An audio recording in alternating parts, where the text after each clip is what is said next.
اور میں اپنی اسلامی بہنوں سے بھی ریکویسٹ کروں گا، کیونکہ زیادہ تر تو پیسہ اڑانے کی ذمہ داری ان کے ہاتھ میں ہوتی ہے نا. وہ اگلے دن ایک پوسٹ بھی لگی ہوئی تھی، وہ اسلام میں تو آیا نا بخاری مسلم میں کہ اوپر والا ہاتھ نیچے والے ہاتھ سے بہتر ہے. اوپر والے ہاتھ یعنی حضور نے مثال کے طور پہ، یعنی خرچ کرنے والا نچلے والا مانگنے والا ہوتا ہے.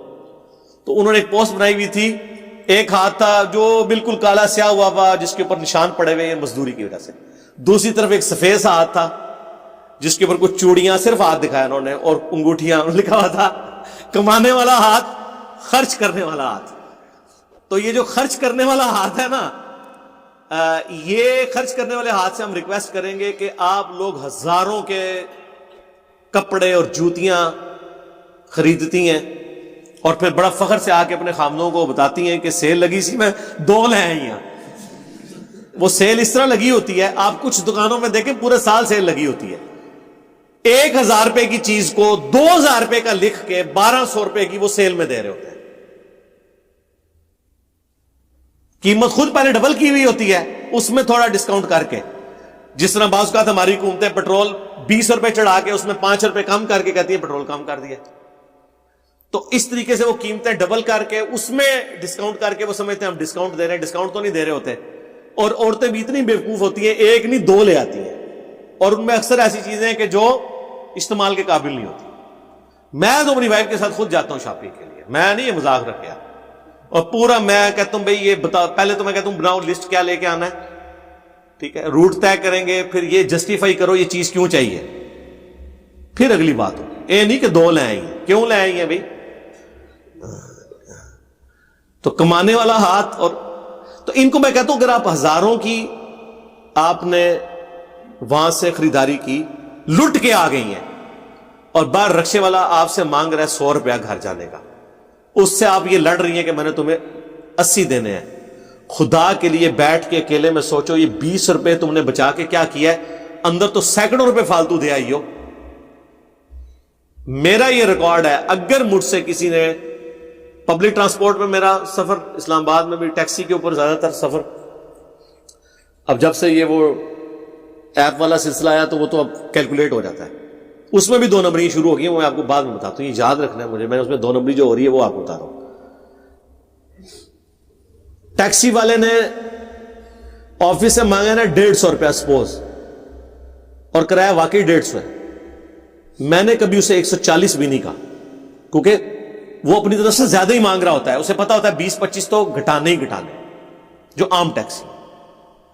کئی بار ایسے ہوا ہے ٹیکسی میں مجھے بیٹھنے کو نہیں پائی تو ہم نہیں لے کے جانا، اٹھ جاؤ. وہ ڈر گیا کہ یار میں نے اس کو جتنے پیسے کیے اسی پہ ایگری کر گیا تھی، کوئی اور چکر ہے. ہاں، حالانکہ میں جنرلی اس لیے بیٹھتا ہوں کہ یار اس نے مناسب کرایہ مانگا ہے، میں اس کو کم نہیں کرواؤں گا. مجھے پتا ہے کہ یہ اتنے کلومیٹر ہے، اتنا اس کا پیٹرول لگنا ہے، اور میں پچھلے اتنے سالوں سے اس روٹ پہ آ رہا ہوں. ہر بندے کو پتا ہوتا ہے نا اس روٹ پہ پہلے 40 روپے تھا، 50 روپے کرایہ ہو گیا، اب 60 روپے ہو گیا ہے. تو اب ایک بندے نے ایمانداری سے مجھ سے جائز پیسے مانگے ہیں تو میں کیوں اس سے کام کرواؤں.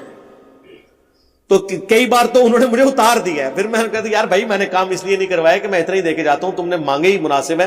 اگر تم مجھ سے 200 مانگتے تو میں تمہیں 150 کہتا، اب تم نے مانگی 150 ہے تو میں تمہیں 140 نہیں کہوں گا، کیونکہ مجھے پتا ہے یار مجھے کیا فرق پڑ رہا ہے اس سے.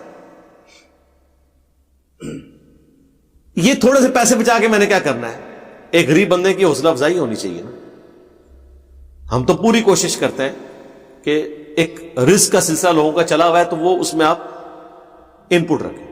اب آج وہ جو ٹیکسی والا میں کہہ رہا تھا 2 نمبری جو شروع اسلام آباد میں اب یہ ہوئی ہے، کتنے مدرسوں والوں نے نا، مدرسوں والوں کے پاس پہلا پیسہ تھوڑا ہے، آپ کو پتا اتنا پیسہ، انہوں نے اپنی ٹیکسیاں جو ہے نا وہ روڈ پہ چڑھائی ہوئی ہیں، ڈرائیور ہائر کر کے نا، داڑیوں والے بٹھائے ہوئے ہیں، خوبصورت سی وہ داڑھی کر کے اور وہ سخت والی ٹوپی پہن کے بیٹھے ہوئے ہوں گے.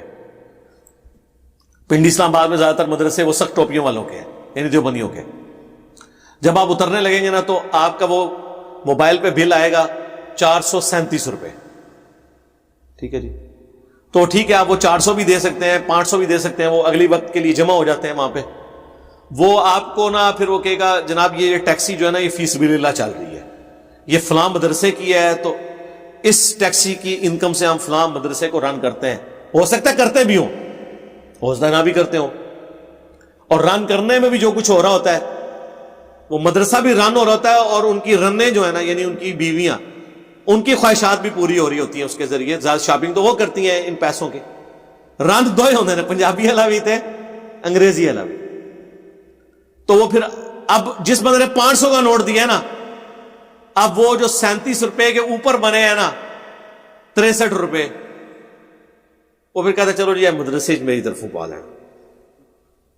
اور اگر آپ نہ دیں تو مانگ کے بھی لے لیتے ہیں. 2-3 دفعہ تو میرے ساتھ بھی ایسے ہو چکا ہے. میں تو چونکہ مدرسے والوں کو ضرور دیتا ہوں, ظاہر ہے میں نے ان کے بندے مارے ہوئے ہیں یار علمی طور پہ. میں علماء کا سب سے زیادہ احترام کرتا ہوں, اور اپنے اسٹوڈنٹ سے بھی کہتا ہوں کہ علماء کے سامنے, اور یہ جو بزرگ بابے دوسرے فرقوں کے ہیں, ان کے سامنے اس طرح بیٹھا کریں جیسے ایک قاتل مقتول کے ورثاء کے سامنے بیٹھتا ہے. کیونکہ آپ وہ قاتل ہیں کہ ان کی پوری نسل آپ نے قتل کی ہے. ایک بریلوی سے پوچھیں, لوگ تو کہتے ہیں نا ایک بوڑھے باپ کے کندھوں پر جوان بیٹے کا جنازہ سب سے وزنی چیز ہے. میں کہتا ہوں نہیں, اس سے بڑی وزنی چیز یہ ہے کہ ایک بوڑھا باپ جو ایک فرقے میں زندگی گزارے اور اس کی اولاد اس کے بابوں کو غلط کہے اور قرآن و سنت پہ آ جائے, اس کا وزن اس کے جنازہ اٹھانے سے بڑا ہے. یہ آپ ذرا اس سے پوچھیں.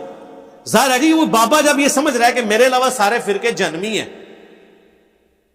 اور جو نبی علیہ السلام کے لیے وہ عقیدے نہ رکھے, اللہ کے لیے وہ عقیدے نہ رکھے جو میرے بابوں نے بتائے ہیں, وہ دوست کیا اور پوری زندگی اس بابے نے ان کے پیچھے نماز بھی نہیں پڑھی, اب اس کا بیٹا وہی کچھ ہو گیا ہے, تو آپ کیا سمجھیں گے, اس کی تو بیٹا مر گیا نا. تو ہمیں تو اللہ کے فضل سے روزانہ اس طرح کی بدوائیں پتہ چلتی ہیں ہمیں جو لوگ دیتے ہیں. ٹھیک ہے,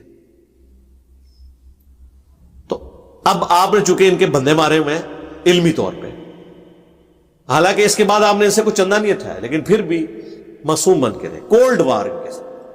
یہاں جتنے علماء آتے ہیں میں اینڈ پہ کہتا ہوں سب کو میری طرف سے مشکات شریف فری, صرف علماء اور ائمہ مساجد کو ایک دفعہ, یہ نہیں جتنی دفعہ آئیں گے تو مشکات فری, ایک دفعہ فری. تو ہم تو بڑا علماء کی قدر کرتے ہیں الحمدللہ.